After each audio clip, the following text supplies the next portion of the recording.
about them under here. So, student-curated content.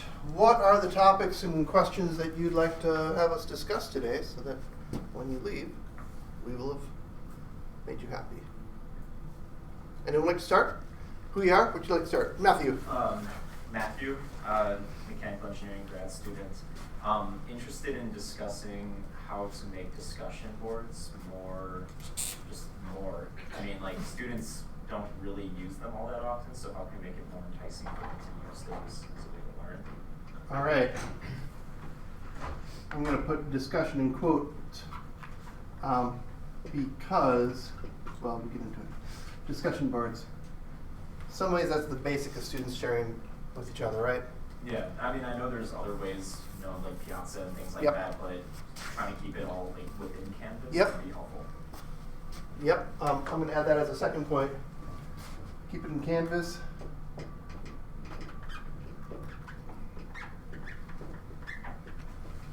Very good. Lauren or Willa? All right. I'm Lauren. I do language stuff. I'm curious what people do with the curated content after they have it in whatever format they have, the variety of things that people do. When you say what do you do with it, do you mean at the How do you end of the build off of semester? it? Do you? How do you build off of it? So you've gotten students to create all of these great things together in a space. What are you now going to do to make it another level of meaningful? I like that question. And 3 dots. All right, you got the curated content. Now what? Very good. JT. Similar question. What do you do with it over the course of the semester, or sort of what's the outcome of curation?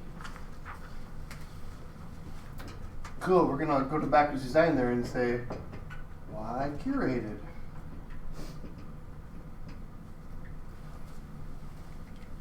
Peter. I'm Peter Van Cannon. I'm a neuroscientist working in the kinesiology department. I had Matthew's question in mind first because the discussion boards are kind of like a basic interactive thing. But I am in favor of, the students learning as much as possible of the content that we provide them with.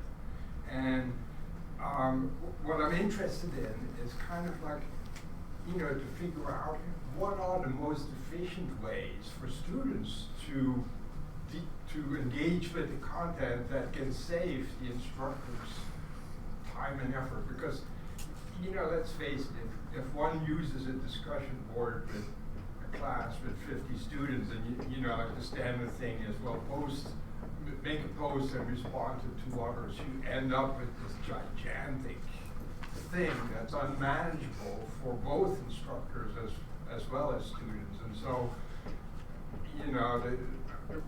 what are the most efficient ways of dealing with, making it more manageable and more enjoyable and more didactic for the students while kind of preserving the utility for the instructor as well.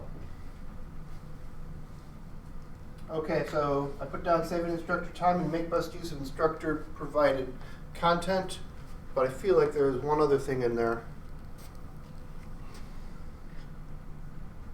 We'll go with that, and if it comes up, we can come up with something else. Good. Shoko. I'm Shoko Miyagi. I'm with Udemy Systems job, I guess. I'm actually here to learn just because I don't really know much about this content. Okay, and you're all online courses, right? Yeah. So that's another. So it'll be with the pre-recorded ones, so asynchronous. All right, online async versus face-to-face, blended. And there's overlap there, right? Because Lynn does some online stuff as well. Lynn. Hi, I'm Lynn Prost. I teach in the biochemistry department, and I would love to see some examples of what kinds of things people are doing. This topic reminds me of a question that I asked a few weeks ago in active teaching lab about leveraging student expertise. Because I imagine that some sort of student curated thing would lend itself well to drawing from students who already have a lot of background knowledge in a topic. I mean, add a versus to that. How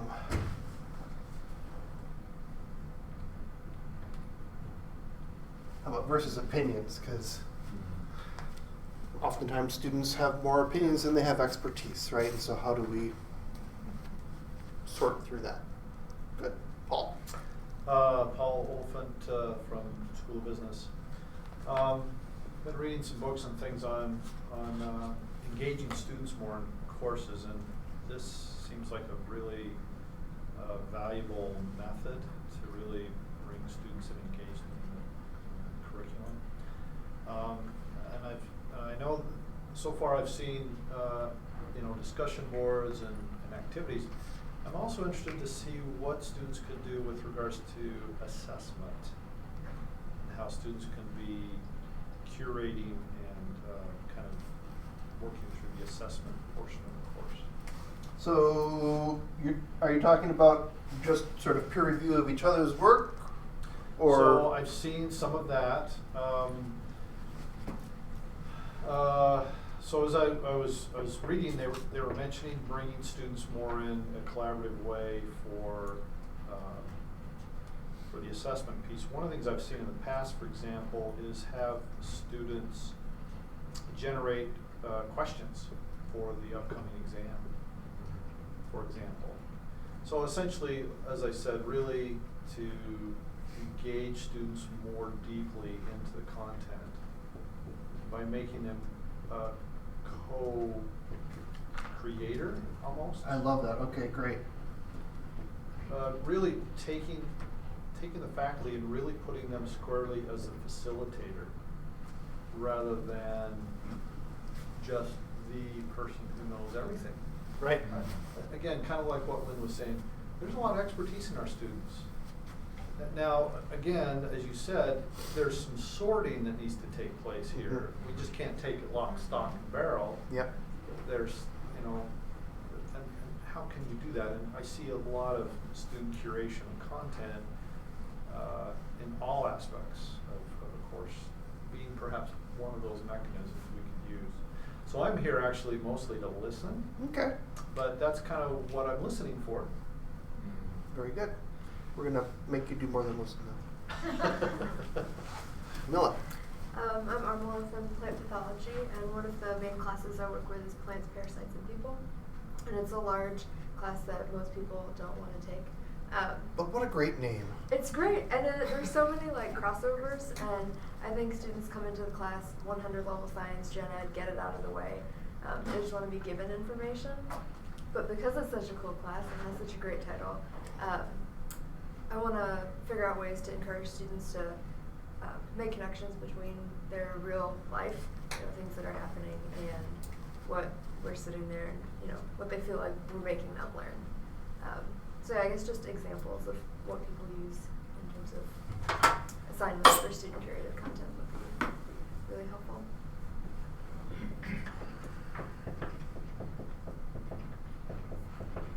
I'm going to put that in red and connect it to the expertise, but also their experience, right? And I think that in some ways, that's the why of why do we do student-curated content?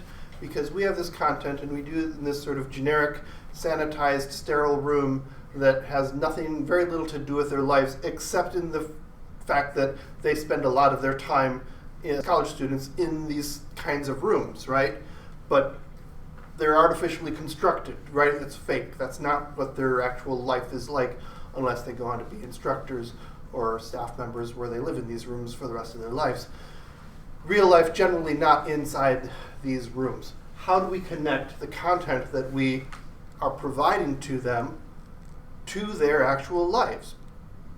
Now, if they go into the discipline, presumably the content's going to make a lot of sense, right? And they will soon start to see themselves as whateverologists where that's their identity. They value that because that's what they've studied. How do you get them to start thinking of themselves as whateverologists?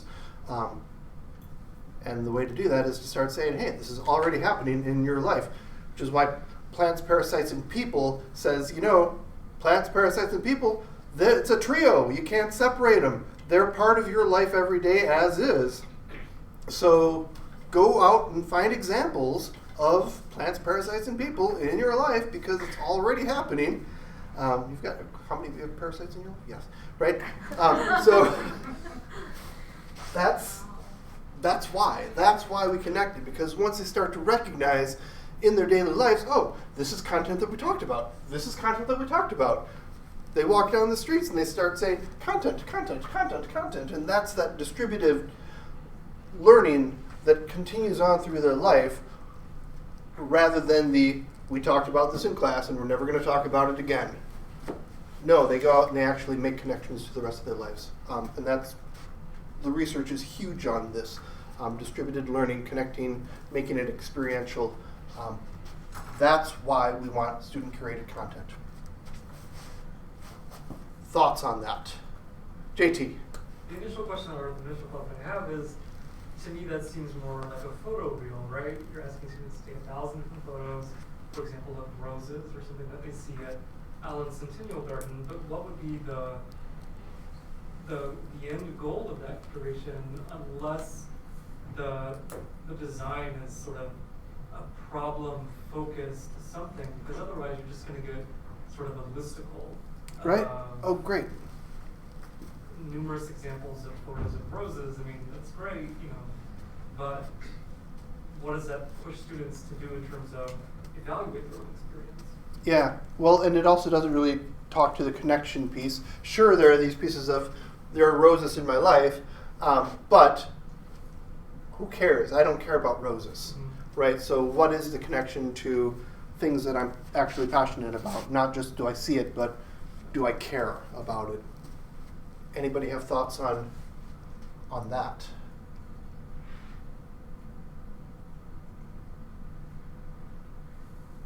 It all depends on the cue that you give to students. A lot of it, yeah. I mean, we have an assignment, say, provide evidence how we analyze the world around us and create reality, for example. That would be one, A very overarching- deep question, yes. Well, yeah, it's like a neuroscience related. Sure, question okay, about, yeah. How do we create reality? I mean, it's an important question.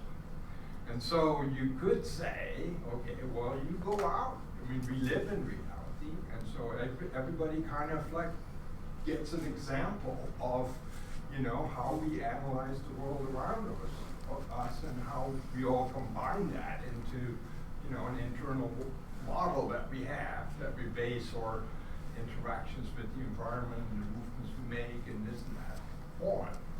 So the answer, rather than it just being a compilation of a list or a bunch of pictures, is, okay, the next step, look at the list, look at the roses that you've done, look at the way that you've created reality, your examples. How does it compare to the way that Armela did it? How does it compare to the way that Shoko did it? How does it compare to the way that Matthew did it? And once you start looking at that, you will see that they have much different examples because they look at the world from plants, parasites, and people, online education, mechanical engineering. Like, there are different ways that they look at the world. And seeing, I think, especially as a new student, I might not understand what the content's about or why it's important, but if I start seeing how other people value it, like, we are socially constructed people with socially constructed values, and at some level, especially in starting out, we get our values from other people's values, our peer groups, right? And if our peers all value something, that's kind of interesting. If one subset of the peers value it in a way that makes me more excited than another peer group, now I found an affinity group within that peer group, and I can start saying, oh, I like the way that these people start thinking about it. Let's dig in with them a little bit more. In some ways, I might identify a cohort of study partners. In other ways, I might say, you know, I already know what these people think about. I've never thought about it this way. Now I've got a different avenue of ways to think about things. That multi-perspective ways of looking at whatever the content is, I think really helps us dimensionalize the content. So, is it perfect? No, it will never be, but I think it provides enough threads for people to start to pull on. And for some people it won't because they're busy with other things, or this is a class that they're forced to take and they don't care about it, and maybe they won't ever care about it. But I kind of feel like one of the things that we need to do, especially at the early stages, early level classes, is force them to say, find a connection with your life. Go do that. I'm going to give you points to do that. Otherwise, they'll just sit and listen, and maybe something will stick, maybe it won't stick, but they won't be actively working to make it stick. Peter? I like your example that you just went through of taking people's perspective. And I want to add a little concrete example of something that's really basic, but will make the point. You know, like, I mean, we all can look at, say, this pen, and you know, come to the conclusion it's light blue. Yeah. But since color doesn't exist in our real life, I mean, it's all kind of like a mental interpretation of, you know, the different wavelengths of light. The way you interpret this blue is different from the way that I interpret it or that Lauren interpreted it. Yeah. And so, you know, like, so although we've used to say, oh, well, this is blue, you know, our experience differs. And so we can learn from those differences, you know, and but it's not a thing that we would be able to see unless we started to have a conversation about, well, how do you see blue? Well, how do you see blue? Well, how do you see blue? Because we're very myopic? No. Monooptic? We see the things the way that we see things, unless we get the input from other people. I don't know the words. JT? Yeah, I was just thinking to respond to Paulson, sort of what you're listening for in terms of assessment practices. I mean, it just seems at the end of the semester, all of comparing these experiences would be this co-created assessment strategy for the course. And you could even link that to the Wisconsin experience and having those direct connections between student understanding and relentless curiosity, et cetera, within the assessment practice. And it seems that sort of self-reflective, you know, comparing another colleague's perspective would be an easy, I mean, I don't say easy, but a reasonable way to assess that. I don't know, in a business course, what necessarily that would look like given the number of students that you may or may not have, but it seems that as a route to perhaps pursue that. Well, and the idea of the Wisconsin experience and student-curated content is, I think, just a wonderful, on all four of the pillars, empathy and humility. Like, okay, I see this shade of blue, but I understand, because I understand neuroscience, that you see it differently, and you see it differently, so I can empathize and you know, be humble enough to say that my view of blue is not the correct view of blue and yours is all wrong. I'm curious as to, how do you see blue? Relentless curiosity. I have the intellectual confidence to say, this is what I think the blue looks like. And purposeful action, I guess, is sort of the big, like, I don't know, we can get to that. How do we, is it important that I understand, or that we understand blue differently? And business, that might be a lot more practical. Mechanical engineering, it can be a lot more practical. Let's use that shared understanding, that crowdsourcing of ideas, shared examples, etc., in order to come up with a solution that makes the world a better place, purposefully. So, John, what is this student-curated content? What are some examples of student-curated content? Good. Who has examples of student-curated content? What do you already do? What have you already done? Is that they come up with presentations, or presentations would be a good example. Everybody does a presentation on a topic, you go research that topic, and you come up and you get 10 minutes to share your topic. The way what's shared there is my research, my presentation, my format, my intellectual confidence to be able to say student-curated content is X, Y, and Z. That's shared. So yes, that's a very sort of traditional version of student-curated content. What are some others? I've created spaces where students, where if there's a specific topic or whatever, students add links related to that topic to a single space. Whether it's using a collaborative bookmarking tool or it's just a editable web page, it doesn't really matter. But where they've all come together and found something related to that topic. So this is one of my favorite ways because as instructors and traditionally, an instructor will say, today's topic is this. Here's an example of this. Here's another example of this. Here's another example of this. Here's a dead white male canonized figure in our history who has done this stuff. And okay, next topic, we move on, right? And so we get the instructor's version, what she or he, they created and what they went through, how they learned it. But oftentimes, the instructor does not look like the people in the rest of the class. And what is important to the instructor might not be important to the people in the rest of the class. So saying, okay, here are 3 examples.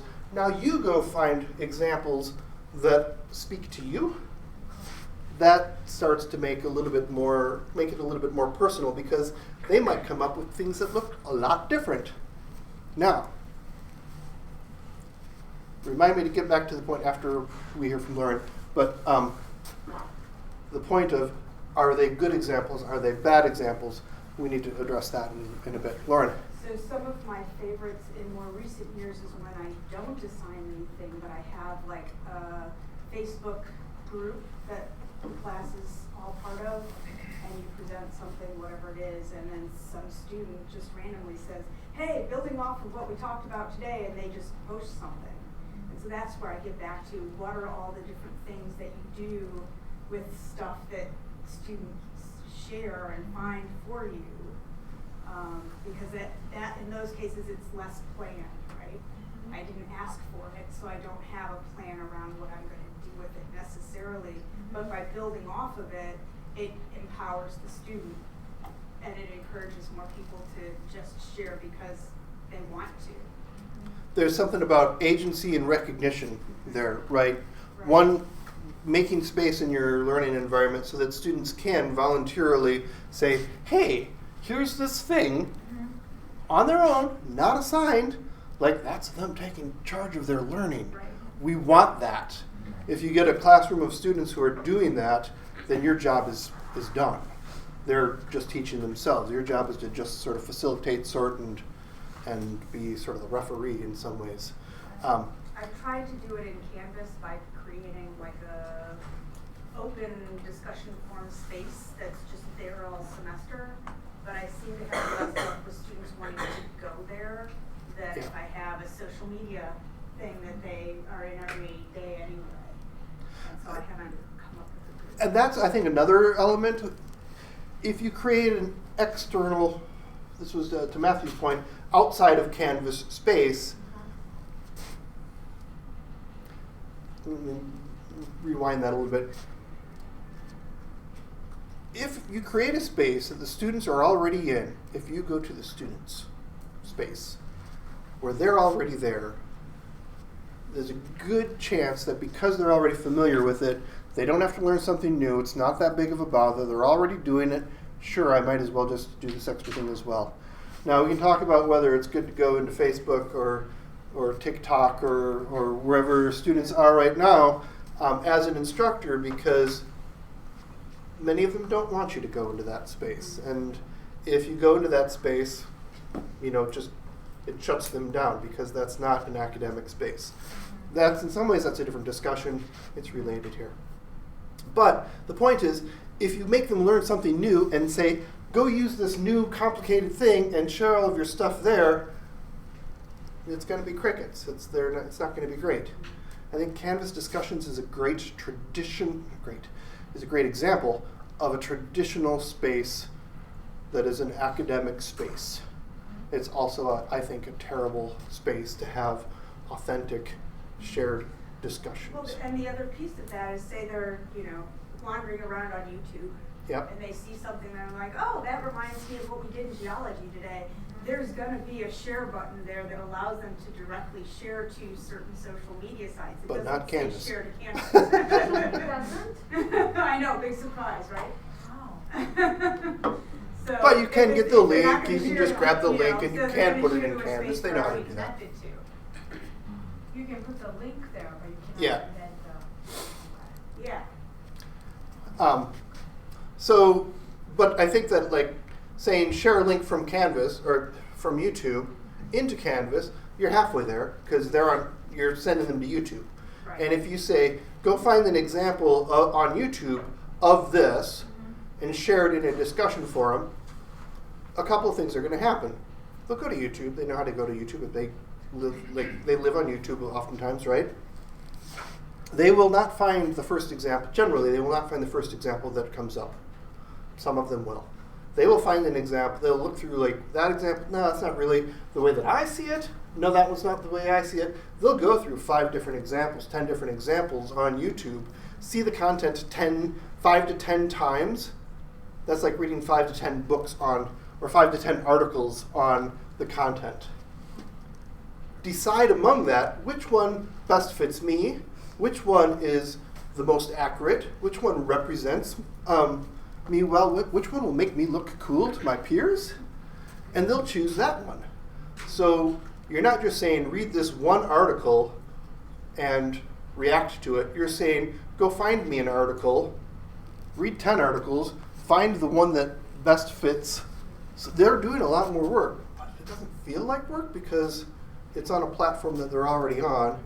They're representing their perspective and their personal viewpoint. You've given them the agency to customize that learning experience. And they'll do more work without thinking of it as more work. And then they'll have those 5 other videos that somebody else somebody else is going to do one of those videos, and they can have a conversation because they both watched it as they were looking for the video that they would talk about. Okay. So that's another example. YouTube videos is one of my favorite examples, along with links. The videos are a little bit more fun for me because a link you can just sort of scan very quickly, but videos you have to sort of watch in serial analog and scan a little bit. But JT, you look skeptical. Yeah, what do you do with all of this? I mean, to me, just sort of, I would think as an instructor, or just as an instructor, I'm thinking that this becomes sort of a beautiful side conversation that students are having, instructors are having sort of adjacent to the classroom experience, but it's not necessarily something that is being directly engaged in the classroom experience. It enhances it, certainly. Students are finding these materials, on their free time, hopefully, and not doing it during class. But what do you do with a collection of 40 videos that students have found?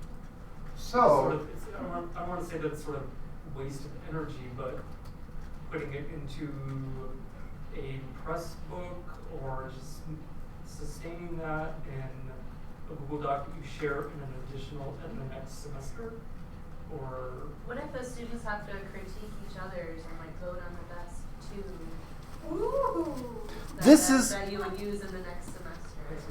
So this gets into the what does your version of blue look like versus my version of blue? Let's look at all the different versions of blue. Which are the ones that show the best example of, what's the metaphor who came up with the best metaphor to explain this? Is it the best metaphor to explain it to a 12-year-old, or is it the best metaphor to explain it to a PhD postdoc in that field? What are the different levels? Once we start to have the students evaluate and compare and synthesize and say, these types of videos work really well in getting this point across, but these videos work well in getting this point across. This is a good overall video, and this one is, it's kind of a fluff piece that maybe if I were explaining it to my grandmother or 2-year-old niece or wherever they're at, it might be good for different audiences. And now we start thinking about the content critically as how do I communicate the content, which helps us understand what's important, what's not important, how are these things displayed. And I think that's a big part of where it becomes useful. What to do with it afterwards? This is maybe a more specific thing, but Mark Nelson came in a couple of years ago and talked about how he used Pinterest. Now he's in the School of Human Ecology, so design. The students will say, I'm going to create a Pinterest board, they're called, I think, on goth style, whatever. And so they'll have this board of goth style things that they are sort of the curators, the main curators of. And somebody else might be like, oh, I'm going to look at mod. I'm going to look at Victorian lace. I'm going to look at whatever the different styles and things are. As the students go through and they look for these designs, they might be focused on Victorian lace, but they actually run across a goth thing, and now they say, oh, I should share that with my friend over here who's doing the goth thing, and they'll start having these connections and start looking for things for each other, which builds cohesion and cohort. And it starts, they're a specialist in one area, but they are also getting familiar with other areas as well. And that's kind of a neat dynamic to see happening. In those kinds of situations, what Lauren was talking about, hey, building off of what you're doing, I saw this video, I'm going to share it with you. They'll volunteer that. And that's kind of a neat thing. Peter. I want to provide you with another example I've been thinking about implementing that kind of addresses what you do with content after it's being student created. And so I implemented an assignment that's a discussion board that I called Money's Points. Yep. And so, I provide multimedia content in press books. And then at some point, I asked them to give the rationale of a point that they don't quite understand. It's not just putting a question up there, my money's point is this, but it's more than that. It's kind of like saying, well, I understand this and this and this, but I don't see how you get from here to here. Oh, I like that. And so that's kind of like an in-depth analysis of why I don't understand things. Right. So it works well, okay, but what I want to do is kind of like, since my content is in press books, I want to move this money's point discussion kind of in hypothesis as kind of like an annotation where they can connect with the content right there. Yeah. And so then what I imagine I do is kind of like at the end of the semester or at the end of the module, then I can see kind of like where people comment, where they want to go with their experiences. And I have the option then of incorporating that into the next version of the course. Like I just modify press book content to maybe anticipate any problems that they might have, or expand on the content as it exists in press books to be more appropriate or more engaging for the students that would read it. And so my idea is that over time, the content in the press books is kind of incorporating all of the students' feedback in terms of what they understand, what they don't understand, what they like, where they go, how they connect things with one another.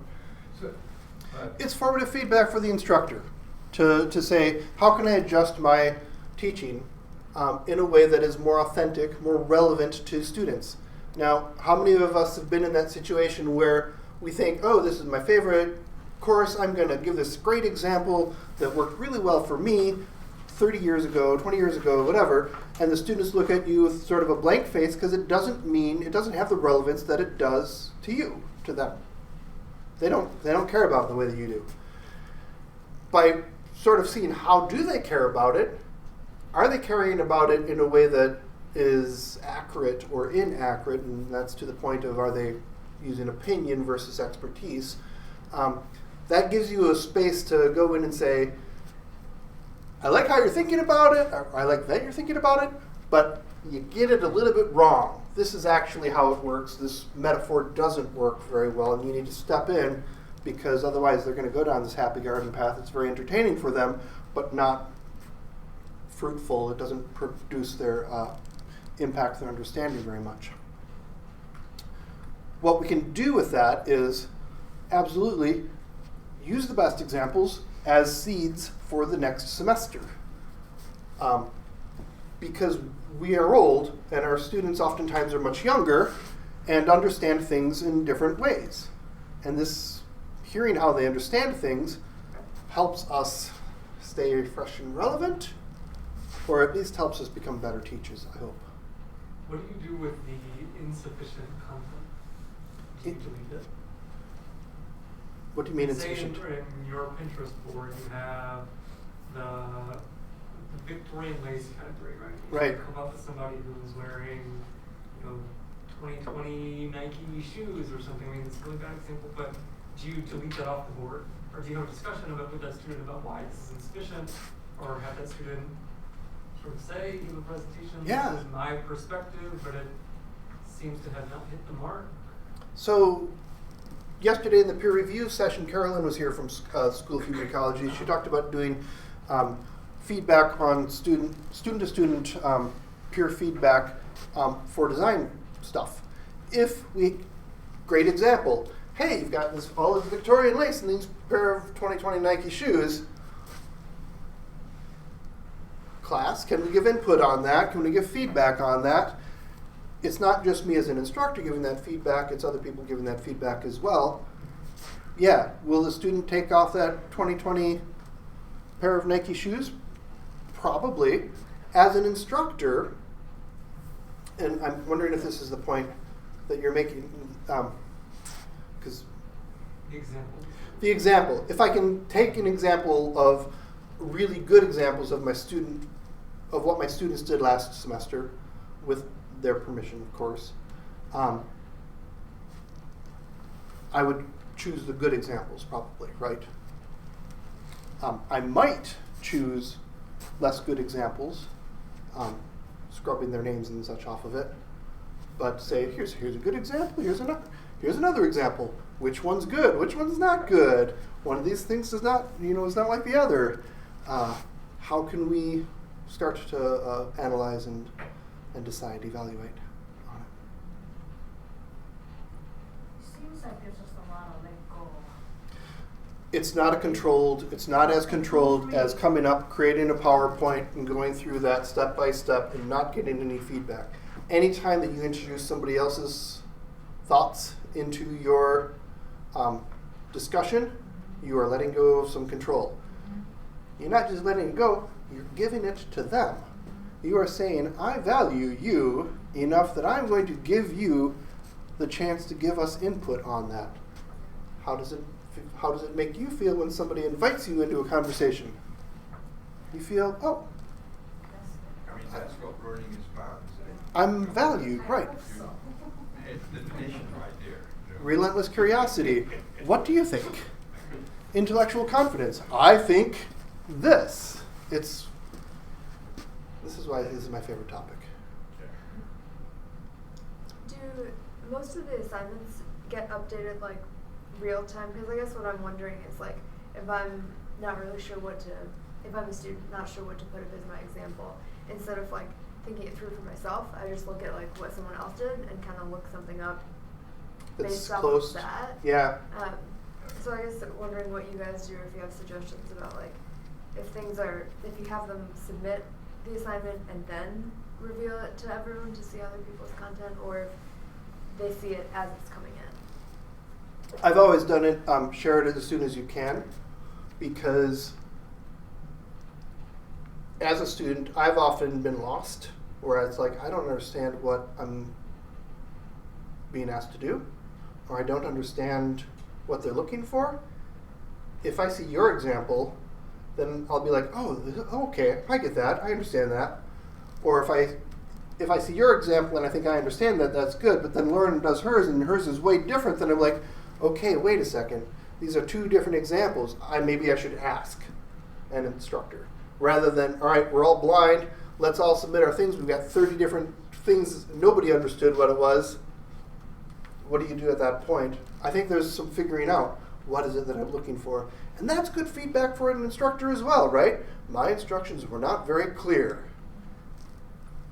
Let's intervene and say, okay, dear students, apparently I did not give very good instructions. Here's an example that I came up with, and here's another example that I came up with. Based on these two examples, go find 2 more, 12 more, 14 more examples of that. I think if you just give one example, and this is whether it's a model paper or anything, if you give one, as an instructor, if you give one example to the students, they will emulate that example. If you say, here's a good example of a paper, they're going to say, okay, paragraph 1. Switch out these words for my own words, but basically it's the same thing. Paragraph 2, you're going to end up as an instructor reading 30 copies of the same boring, good paper. But what will they have learned? Maybe they'll learn a law brief, right? Yes. There is a definite formula for doing a law brief. Give them an example of a traditional law brief, not some, you don't want a lot of creativity for those types of things, right? So what are your learning objectives? Do you want them to think wildly and creatively, or do you want them to think within a certain structure? And to do that in Canvas, you use discussion. Yeah, let's talk about Canvas discussions. And then I also want to talk about the assessment piece and having students involved in the assessment. I said earlier that I think Canvas discussions are terrible because they're artificial, and there's all kinds of discussions about Canvas discussions on the Canvas community. And if you talk to students, you mention the word Canvas discussions, and they'll be like, ugh, absolutely hate that. I don't have the answer on what a good Canvas discussion looks like. I do think that they shouldn't be called discussions, because when I hear the word discussion, I think about face-to-face talking, seeing the nonverbals. I'm not able to share resources on the fly generally in discussions.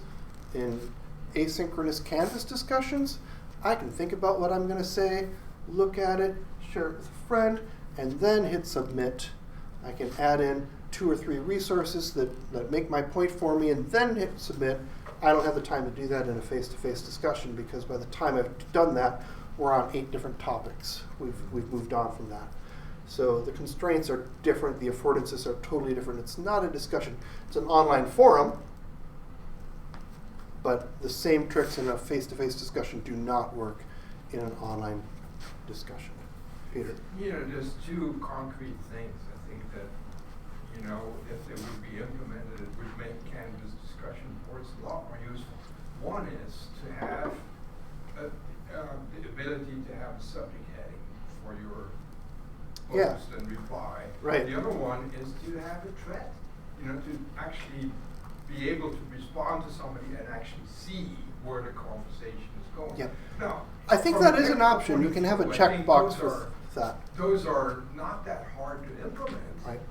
but I don't know why they don't really do that. Well, and to your point earlier about having the students provide more context about why they do or don't understand something, Piazza is a really good way for students to do that anonymously to each other and identified to the instructor. I don't understand this because I don't get this other part. The other students can see that and be like, oh, I thought I was the only one, without outing themselves as I'm the dummy who doesn't get it. They can say, yes, +1 on that, +1 on that. And then somebody else can come in and be like, oh, I understand it this way. So now the students are sharing content with each other, and they're saying, I hear your problem. This is how I figured it out. And somebody else can say, yeah, I also figured it out, kind of like that, but with this twist. And now they're solving problems for each other. That's a great example of student-curated content, and students helping each other, students building up a community of learners. It's a really lovely example, I think. Let's talk about getting students involved in their assessment. Agency. One of the big things that I will say is good learning is giving, I'm going to get this wrong, but that's okay. I'm going to paraphrase. Giving students the agency and power, empowering students otherwise, empowering students to explore good problems that reveal systems. Empowering students, let's get them involved in their learning.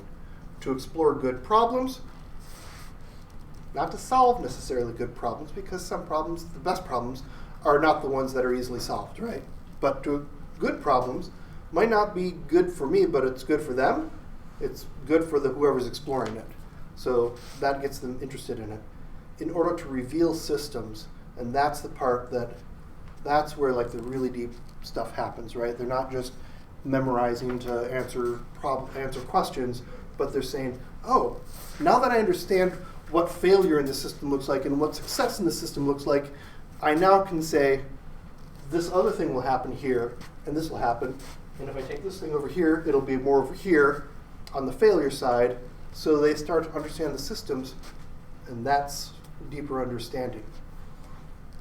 From the get-go, they have to be involved in the what are good problems, and it has to be relevant to them as a class.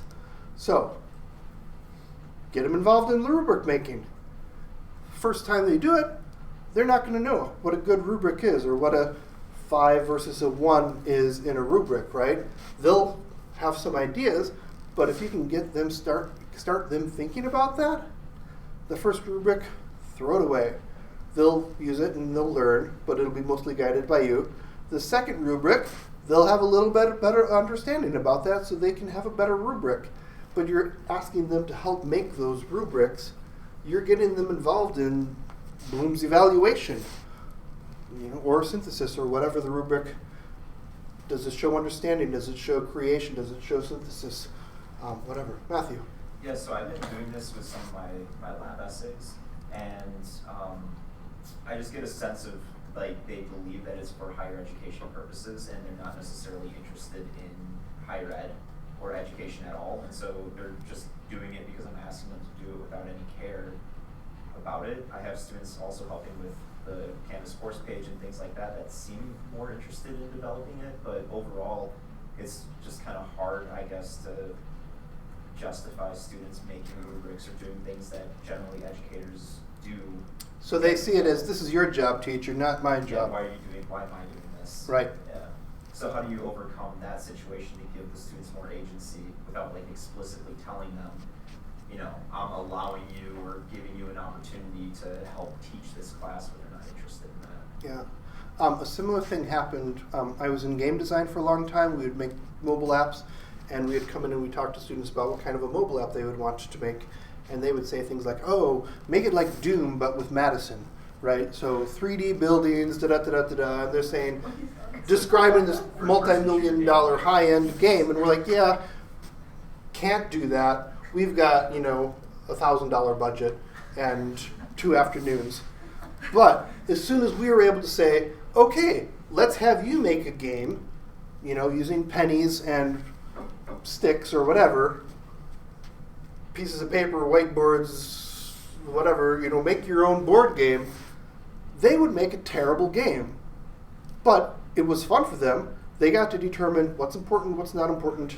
They'd start to have a little bit more empathy and humility about what to expect from me as an instructor. So they would see their fun but really kind of terrible game, and they'd be like, this is awesome. And then they'd see my game, which was better, because I had $1,000 and more time to work on it, and they'd say, that's actually a lot better, versus start off with the video, compare it with a video game that they've played and paid, $80 for. So essentially I'm selling it wrong. Well, I think you need to expectations, right?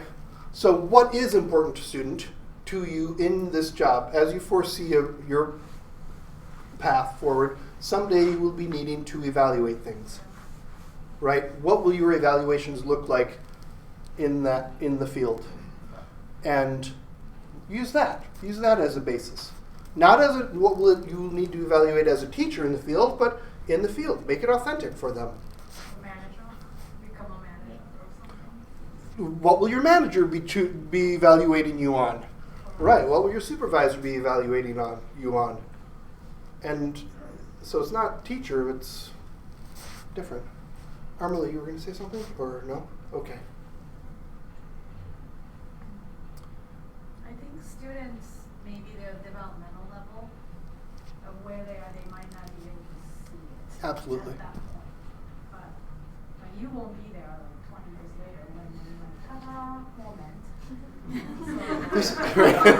The light bulb goes on. So it's kind of like, I guess we have to do it and believe that that happens someday. Well, years later. it's a developmental model. They are developing.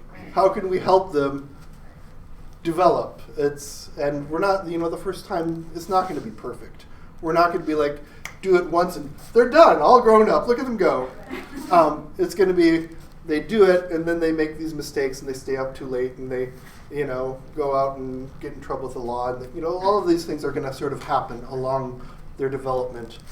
There will be failures, but, that's all So I part of. guess how do we stay encouraged, when that kind of feedback isn't really available at this moment in this semester? Well, I think, Intrinsic, I guess. as instructors, we have to celebrate our own failures Yeah. and say, totally figured out how to not do this student curation thing, but that doesn't mean that it's a terrible thing. It just means that the way that, asking them to submit their favorite Chaucerian piece in Middle English, somehow that didn't connect with them. I don't understand. But maybe try again. Maybe thinking of ourselves decades ago, and there was one example where a stats prof, she would always go over how to do the problem the day after we did the homework, Mhm. and it was always like, oh my gosh, I struggled with this for hours before figuring out how to do it, and then years later you realize the struggle helps is- you learn it, and so I guess in the moment when you feel like I'm doing this thing and they're not getting it, you can think back to maybe, I know for myself at least, I really didn't get it, but now I think I get it a little more.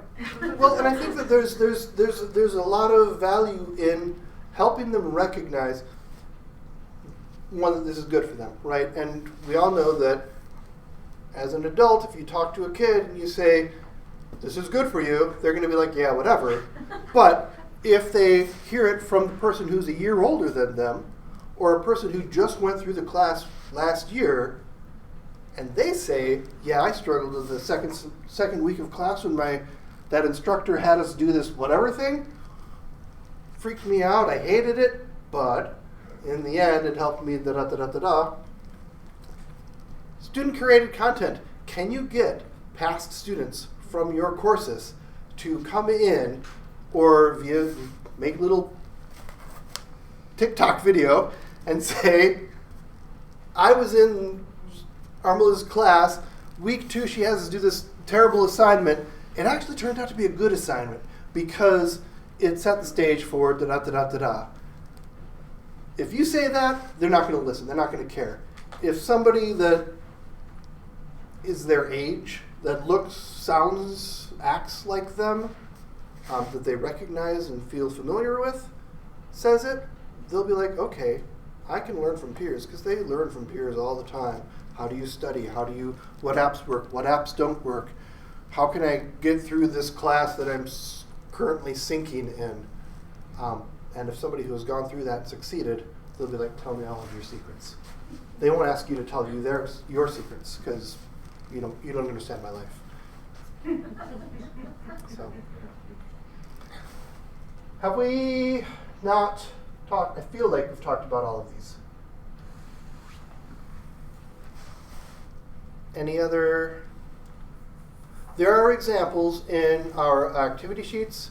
One of my favorite things that I want to add to the activity sheet is this one, and it's Pinterest group. And I don't know if I think we have video of him showing some of the different Pinterest boards. But it was kind of a neat, I had never considered Pinterest as a teaching tool, but having the students sort of put together their own collections, one, it's something that they can then show and use as a basis for further work, and share with each other. But it was also one that helped him understand, oh, this is relevant to the students in this way. And so he was able to also change his course up. Lauren, last word. Since we started with discussion boards and Yeah. how awful they can be, Promising. especially Yet. for Growth mindset. larger courses, you know, like the 100 people plus courses. My daughter's at a university in Utah, and in her science courses, they're using something called Packback. I haven't used it, so I don't really know all about how it works, but the idea is that the students, a certain number of times a week, are supposed to ask questions that are good questions, and something about this Packback system coaches them on how to ask a more open-ended question and one that forces students to dig a little bit deeper. I don't know how it does it because I can't personally get into her account to see what it looks like. But it might be something to explore in terms of getting deeper content from students. And it's Packback, you just pulled it up. Packback.co, I think, is their, which means they're from Columbia, right? Isn't it CO Columbia? I don't think it matters at any point anymore. You can get whatever you'd like to know. It seems, I'm curious about it and how it improves discussions. They have Canvas, so they would have had the choice, but they're actually paying for this. And in the little bit that I've read about it, it cuts down the professor time because somehow it curates the content and pushes forward to the professor the most, or the best Sort of like the Google questions or moderator something where like people, that. things filter to the top. Yeah, and I don't know how it does it, but if anybody wants to explore that, I would love to learn more about how that thing works. Okay, there's also Harmonize is another Canvas plugin that makes discussions easier and better. A lot of these tools, I will add as a disclaimer, not supported by UW-Madison. We are hoping that Canvas develops their Which would be work, awesome. their vanilla offerings. Yeah. The catch with that, of course, with Canvas is that they have so many moving parts that a system like this that's really focused on doing one thing does it really, really well. Right. Where it'd be hard for Canvas to do this really, really well. And amongst all the other of things. Yeah. But, yeah. All right. Thank you all for coming. If you would, on your way out, check a couple of boxes, leave your muddiest points, and etc. on the bottom of this. If you have any thoughts on ways that I should present the active teaching lab to a national audience of professional development folks, write those ideas down here and help me. I'll be presenting next week. I will not be here next week. JT will be taking over both of the labs, so come help him do that. I'm not even going to be able to support him, and so he needs your help. Well, he doesn't need your help. He's great. You've seen him. Okay, thank you.